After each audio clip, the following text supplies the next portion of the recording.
안녕하세요. 캔들피그와 김하백의 나불대화 시간입니다. 오늘은 현재 벌어지고 있는 경제 문제에 우리 정부가 어떻게 대응하고 있는지 간략하게 살펴볼 거고요. 우리가 꼭 기억하고 있어야 하는 잘못된 상식에 대해서도 한번 이야기해 볼까 합니다. 듣기에 따라 굉장히 중요한 내용이 될 수도 있을 것 같은데요. 무슨 이야기인지 한번 들어보도록 하겠습니다. 반갑습니다. 김하백님. 네, 안녕하세요. 우리 경제가 지난해 4분기에 마이너스라는 역성장을 기록했는데요. 이 기사 보신 분 제법 있을 텐데 이게 리먼 사태 때나 코로나가 터진 초기에나 있었던 그런 흔하지 않은 일이죠. 경제 성장률이 마이너스가 되는 게요. 그쵸. 어쨌든 수출과 민간 소비가 크게 타격받아서 4분기에 마이너스 성장까지 하게 된 겁니다. 추경호 경제부총리는 최근 전 세계적으로 실물 경제 어려움이 확대되고 있는 상황이고 특히 올해 상반기에 우리 경제가 매우 어려운 시기가 전망되기 때문에 경기 부양을 위해 340조를 투입하기로 결정했는데요.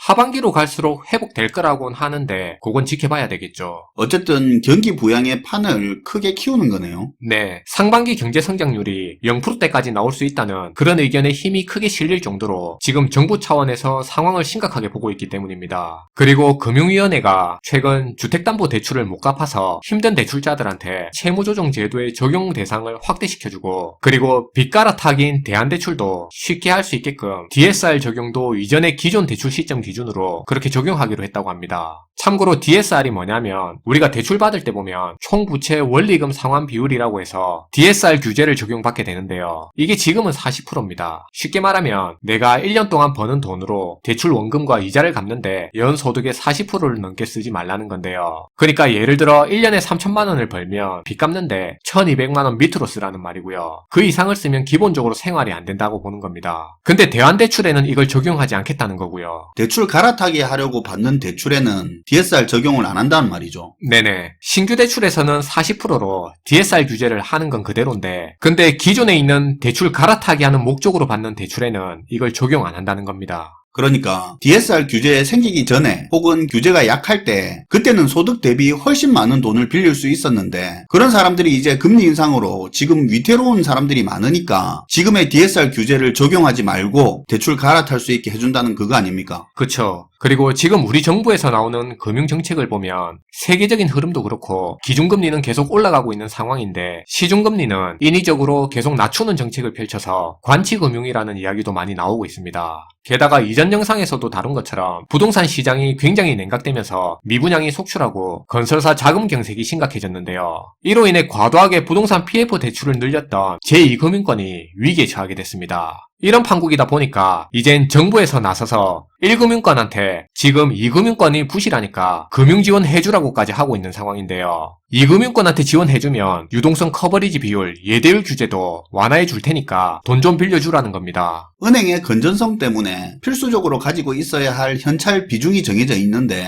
2금융권한테 1금융권이 대출해주고 지원을 해주면 요 비율을 낮춰주겠다 이 말이죠. 그쵸. 어찌 보면 정부가 나서서 1금융권까지 부실화시키는데 앞장서는 거 아닌가 하는 그런 생각이 들 정도예요. 그러니까 전체적으로 들어보면 나쁜 경제 상황에 대응해서 선제적으로 지원, 경기 부양 개념으로 이런 정책들을 추진하고 있는 건 맞는데 일단 큰 틀에서는 부채 규모를 늘리고 있는 거네요. 한국은행은 금리를 올리고 긴축 방향성을 타고 있는데 정부는 반대로 가고 있는 거고요. 맞아요. 자, 근데 이런 얘기를 하면 이런 반응이 되게 많이 나옵니다. 그럼 어떡하란 말이냐? 그래서 다 망하고 다 죽으란 거냐? 어떻게든 터지는 걸 막으려는 시도를 해야지 넉넉히 보고 있을 수는 없지 않냐? 이런 반응이 되게 많은데요. 근데 사실은 여기서 우리가 생각해야 될 게 사람들의 이런 반응, 이런 사고방식 때문에 실제로 문제를 본질적으로 해결하지 못하게 되고 정부에서도 문제를 계속 키우는 쪽으로 지금같이 땜질식 정책을 잘못된 걸 알면서도 자꾸 반복적으로 하게 된다는 겁니다. 그러면서 계속 문제의 심각성이 커지는 거고요. 앞에서 말씀하신 문제를 본질적으로 해결하지 못한다는 그 말이 뭔 말입니까?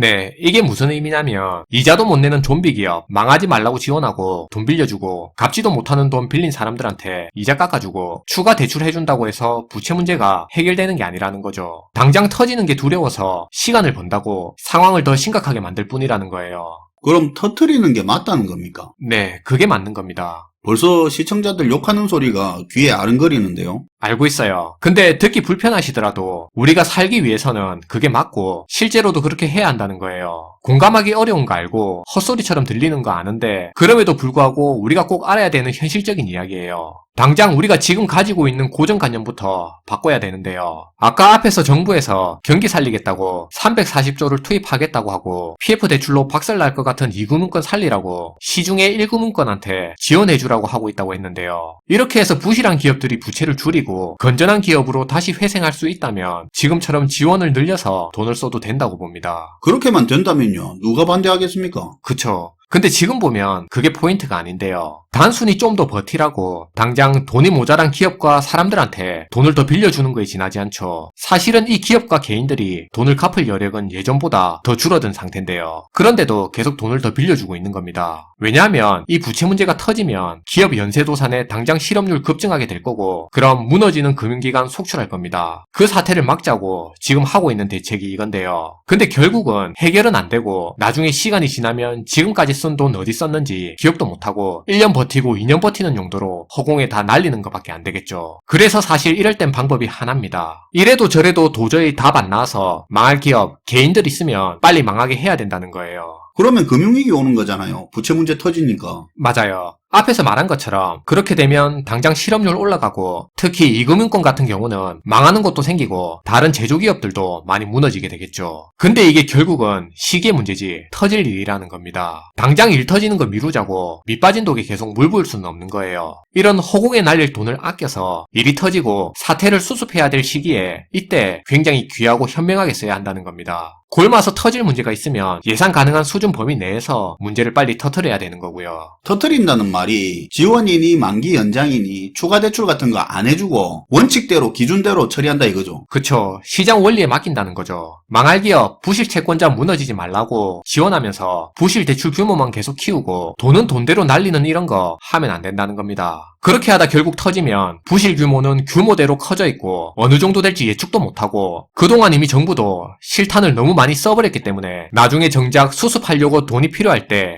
돈이 없어서 사실상 할 수 있는 게 없다는 거예요. 오히려 컨트롤 가능한 범위 내에서 선제적으로 터뜨려서 사태를 수습한다면 문제를 통제해 나갈 수 있습니다. 그리고 아낀 돈은 일이 터지고 수습할 때 굉장히 요긴하게 쓰일 수 있는 거고요. 예를 들면 부실 기업들 통폐합 구조 조정하는데 돈이 들 거고 금융권이 문제 생겼을 때 금융 시스템 마비를 막기 위해 비상자금이 필요할 겁니다. 급증하는 실업률 커버하기 위해 공공 일자리 늘리고 취업 지원 생계 보장 차원에서 정부 지출 증가도 대비해 놓아야 되고요. 이런 상황에서 건전한 기업들이나 개인들마저 자금 융통에 어려움을 겪어 휩쓸려 가지 않도록 정부 차원에서 대출해줄 자금도 스탠바이 시켜놔야 됩니다. 2015년, 16년도쯤에 조선업이 되기 힘들었는데요. 대규모 구조조정하면서 조선업계가 다 휘청휘청 하던 시기였습니다. 이때 조선업에서 대규모 인력들이 빠져나오게 되니까 여력 있는 기업과 지자체 중심으로 정부에서 한 조치가 뭐냐. 거기 있던 인력들 고용임금 지원해주면서 주변의 자동차나 항공, 항만 산업으로 인력 재배치 늘리고 하면서 정부가 지원해준 적이 있습니다. 이것도 여력 있고 준비가 되어야 할 수 있는 거예요.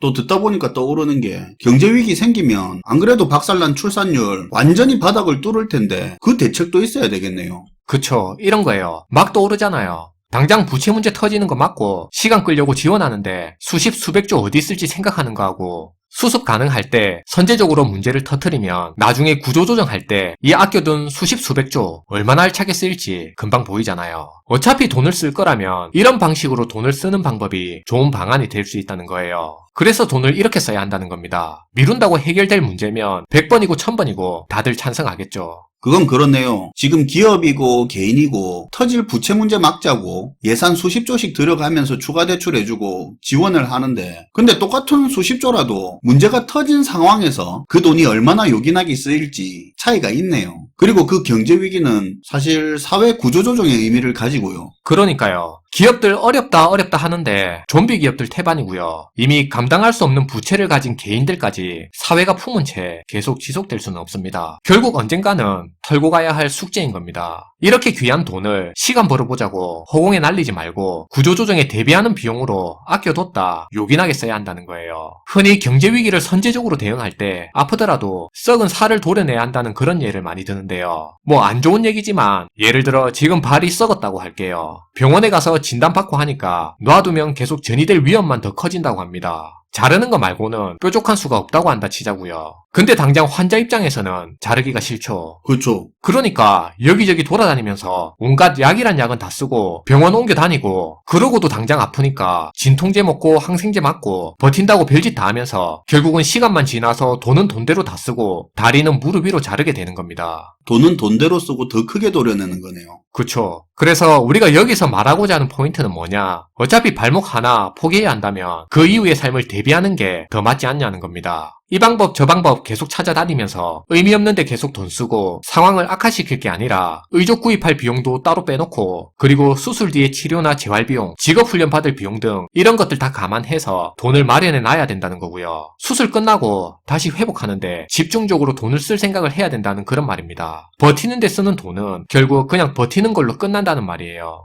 그리고 지금 가계부채 빚 문제부터 부동산 침체, 기업들 매출 감소, 무역적자 확대, 내수 소비 급감 등 여기저기서 문제가 막 터져 나오니까 정책적으로 이거 맞고 저거 맞고 한다고 지금 미친듯이 돈을 막 풀어 제끼고 있는데요. 근데 웃긴 건 이렇게 돈을 푸니까 터질 문제가 잠깐 지연되면서 또 특히 투자시장 같은 경우는 돈이 들어오면서 잠깐 올라가는 모습도 보이니까 이걸 보고 또 회복이니 성장이니 바닥에서 잡을 마지막 기회니 하면서 분위기를 또 부추기고 있다는 거예요. 그러니까요. 아빠 실직하고 집에 돈 떨어져서 생활비 대출 받은 날 고기 먹는다고 집안 형편 나아진 걸로 착각하는 거하고 똑같은 거잖아요. 맞아요. 근데 실제 현실은 식료품비, 전기요금, 난방비에 이젠 대중교통 버스 요금에 아파트 관리비까지 지금 전부 물가가 올라서 난리고 고물가 고금리에 민간 소비는 급감하고 있고 수출 부진으로 제조업은 망가지고 무역 적자 폭은 1년치 깊어질 정도로 이렇게 지금 모든 경제 지표가 다 엉망인데 이런 시점에 성장을 논하고 회복을 말한다? 엄밀히 보면 이런 태도는 너무나 명확하게 드러나고 있는 이 현실을 외면하고 있는 거죠. 우리가 이런 측면은 분명히 짚어봐야 되고 조심해야 될 부분입니다.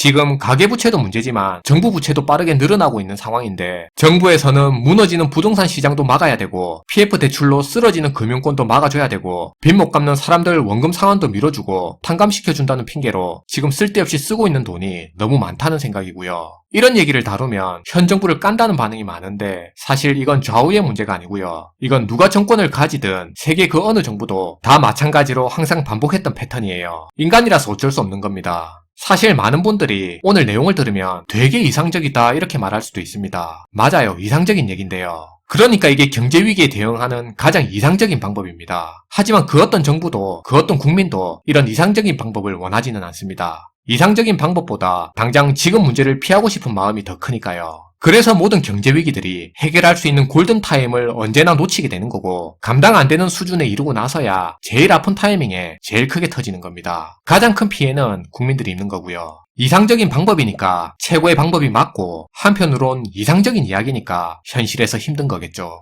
그런 것 같네요. 오늘도 잘 들었습니다, 김하백님. 네, 감사합니다. 개인적으로 오늘 들으면서 그 생각이 나던데요. 드라마 같은 데 보면 자기 자식이 범죄를 저질렀는데 처벌만 받으면 끝날 일을 부모가 그 죄를 감추고 어떻게 해보겠다고 부모가 상황을 더 꼬우고 더 많은 죄를 짓다가 완전 나락으로 빠지는 경우가 있는데요. 그게 문득 떠오르네요. 시청해주셔서 감사하고요. 지금까지 나불대화 시간이었습니다.